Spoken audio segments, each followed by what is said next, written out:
আসসালামু আলাইকুম, শাহনারা কিচেনে সবাইকে স্বাগতম। প্রথম চুনো মাছ কুইটে মুইটে নিয়ে একটু পরে লবণ দিয়ে বা চটকা ধুয়ে নিতে হয়, তাহলে এইভাবে লবণ মাছে ময়লা বেরোয়।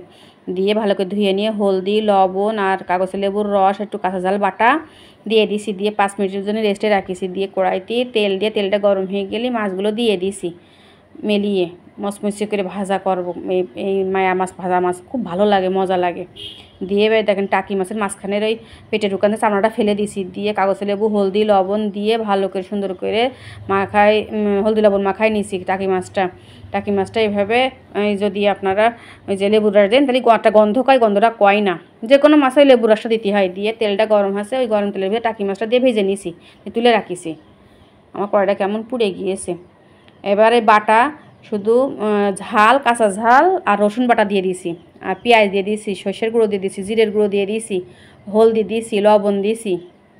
দিয়ে মশলাটা ভালো করে কষিয়ে নিয়েছি, দিয়ে ঢেকে ঢেকে কষিয়ে নিয়েছি। এই যে নিয়ে এবারে পুল্লা আর আলু, আমার গাছের পুল্লা প্রচুর প্রচুর খাইছি। এবার আলু দিয়ে দিয়েছি, দেখুন পানি দেবো, দেখেন কত পানি বেরোয় এসে। এবারে একটু হালকা একটু পানি দিয়েছি, দিয়ে মাছগুলো দিয়ে একটু শুকনো হয়ে আসলে নামাই নিয়েছি। ভালো লাগলে আপনারা এইভাবে একবার হলেও খেয়ে দেখবেন। আর এই বাড়ির পুল্লা আর নদীর টাকি মাছ আর কি লাগে, দারুণ স্বাদ হয়েছে। আর প্রত্যেকটা